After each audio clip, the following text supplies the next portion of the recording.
আমার বীর্যের আমার বীর্যের প্রতিটি ফোঁটা তোমার গর্ভে যেন জাহান্নামের আগুন সৃষ্টি করে। কত ভয়ঙ্কর কথা, বুঝতে পারছেন? স্বামী তার স্ত্রীকে বলছে, আমার বীর্যের প্রতিটি ফোঁটা তোমার গর্ভে যেন জাহান্নামের অগ্নি সৃষ্টি করে। সেই অগ্নিতে পুড়ে দাউ দাউ হবে তোমার তলপেটে জন্ম নেওয়া সন্তান। শেখ হাসিনাকে এই অভিশাপ দিয়েছিলেন তার স্বামী সজীব ওয়াজেদ মিয়া, ডাক নাম ওরফে সুধা মিয়া। শেখ হাসিনা যে একজন অভিশপ্ত স্ত্রী, একজন জাহান্নামী কন্যা, একজন ভারতের আশীর্বাদ পুষ্ট ডাইনি, এটা কিন্তু বাংলাদেশের গানে গুণী মহল আগ থেকেই জানে। আপনি এই অভিশাপের, কাউকে অভিশাপ দেওয়ার এই ভার্সন কখনো শুনেছেন? আপনি ভিডিওটা এই পর্যায়ে বন্ধ করে দেন, পজ করে দেন, অথবা আর দেখার প্রয়োজন নাই। চোখ বন্ধ করে একটু ভাবুন। মানুষ মানুষকে নানান রকম অভিশাপ দিতে পারে, কিন্তু এইভাবে অভিশাপ দেওয়ার ভার্সন আমরা কখনোই শুনিনি।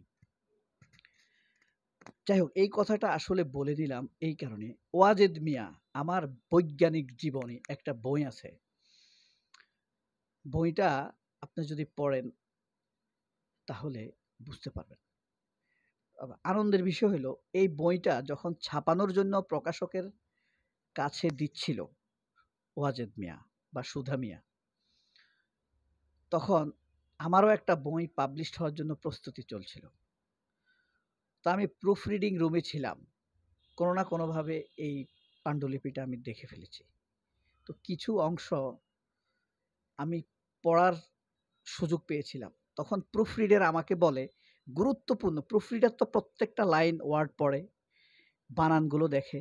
তখন প্রুফ রিডার আমাকে বলে, আসেন আমি আপনাকে মজার কিছু পেজ পড়ে শোনাই বা ব্যবস্থা করে দিই। তখন সে দাগ দেওয়া কিছু পৃষ্ঠা আমাকে দিছে। দেওয়ার পর আমি গুরুত্বপূর্ণ, সে আরেক জায়গায় লিখেছিল,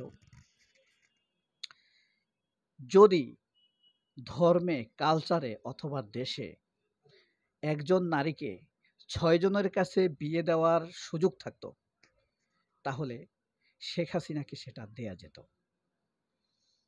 এরকম আরো গুরুত্বপূর্ণ মজাদার বিষয়ে কথা বলে শেখ হাসিনাকে অভিশাপ দিয়েছে তার স্বামী। শেখ হাসিনা তার স্বামীকে, ওয়াজেদকে প্রায় বলতো যে, তুমি আমার স্বামী হওয়ার কতটা যোগ্য। যাই হোক, শেখ হাসিনার বিষয়ে পরে সুযোগ পেলে আর একটু কথা বলবো। একটা গল্প বলি। এক বিজ্ঞানীর বন্ধু ছিল রাষ্ট্রবিজ্ঞানী, প্রযুক্তিবিদ বিজ্ঞানীর বন্ধু ছিল রাষ্ট্রবিজ্ঞানী। তো রাষ্ট্রবিজ্ঞানীর সাথে তর্কে সে পারছিল না,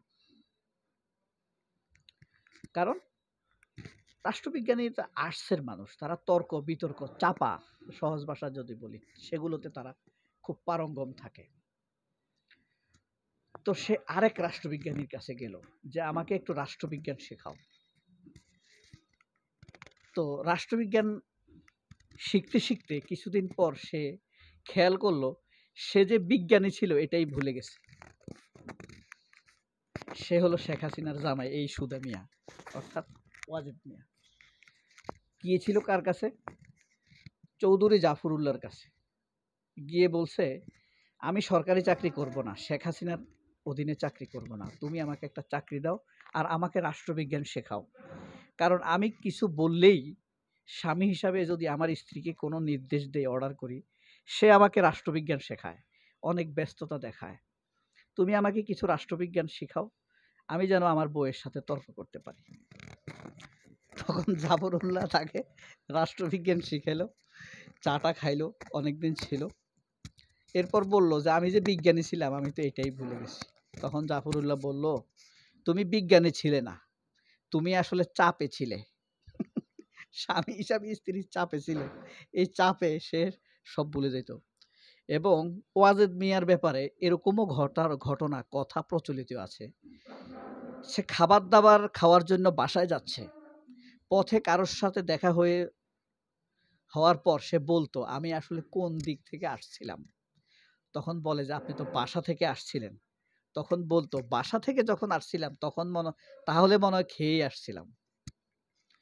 তো এরকম সব গল্পের সারমর্ম টানলে বোঝা যায় শেখ হাসিনা তাকে কত অত্যাচারে রাখতো, কতটা চাপে রাখতো।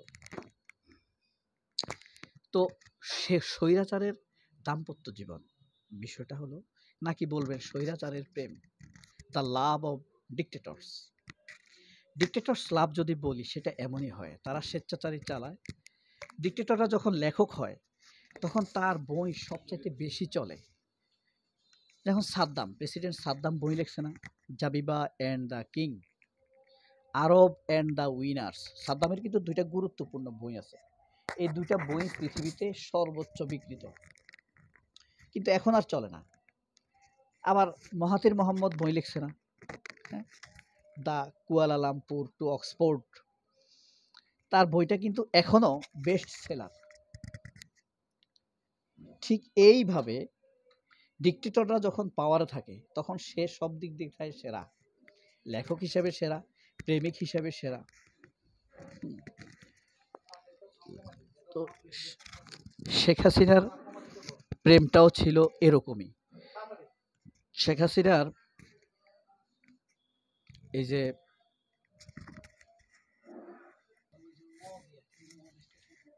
তো সুধা মিয়া শেখ হাসিনার বেড লাভার বা আপনার সার্টিফাইড লাভার, বিয়ে হয়েছে যার সাথে রেজিস্টার হয়েছে, এটাকে বলে আপনি সার্টিফাইড লাভার বলতে পারেন বা রিলিজিয়াস লাভার বলতে পারেন।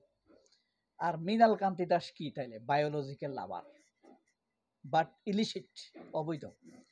তাহলে ওয়াজেদ মিয়া বা সুধা মিয়া হইল সার্টিফাইড লাভার, প্রেমিক, সনদপ্রাপ্ত প্রেমিক। আর সুধা মিয়া মৃণাল কান্তি দাস হলো বায়োলজিক্যাল লাভার। শেখ হাসিনার কিন্তু একটা পলিটিক্যাল লাভার আছে। পলিটিক্যাল প্রেমিকটাকে বলতে পারেন? দেখেন, সেই এক মিনিটের সময় আপনাদেরকে ভিডিওটা ছেড়ে যেতে বলেছি, কিন্তু এই যে পলিটিক্যাল লাভারের কথা বললাম, আমরা সার্টিফাইড লাভার পেলাম, বায়োলজিক্যাল লাভার পেলাম, ইলিসিট লাভার পেলাম, আর একটা অবৈধ রাজনৈতিক প্রেমিক আছে শেখ হাসিনার, সে হইল হুসেইন মোহাম্মদ এরশাদ। ভারতের এই দেশে ১ নম্বর শক্তি হলো শেখ হাসিনা ছিল, ২ নম্বর শক্তি সিপিবি, ৩ নম্বর শক্তি হুসেইন মোহাম্মদ এরশাদ। এইভাবেই শেখ হাসিনা এরশাদকে নিয়ে আমাদের রাজনীতিকে কলুষিত করেছে। তো শেখ হাসিনার কোন প্রেমিকটা সেরা, সার্টিফাইড লাভার নাকি বায়োলজিক্যাল লাভার নাকি পলিটিক্যাল লাভার? কমেন্ট বক্সে জানাবেন। অনেক অনেক ভালো থাকবেন, আপনার মাকে ভালোবাসবেন, সন্তানকে ভালোবাসবেন, আমাকে দোয়া করবেন, আমার মেয়েটার জন্য দোয়া করবেন। আল্লাহ হাফেজ, আসসালামু আলাইকুম।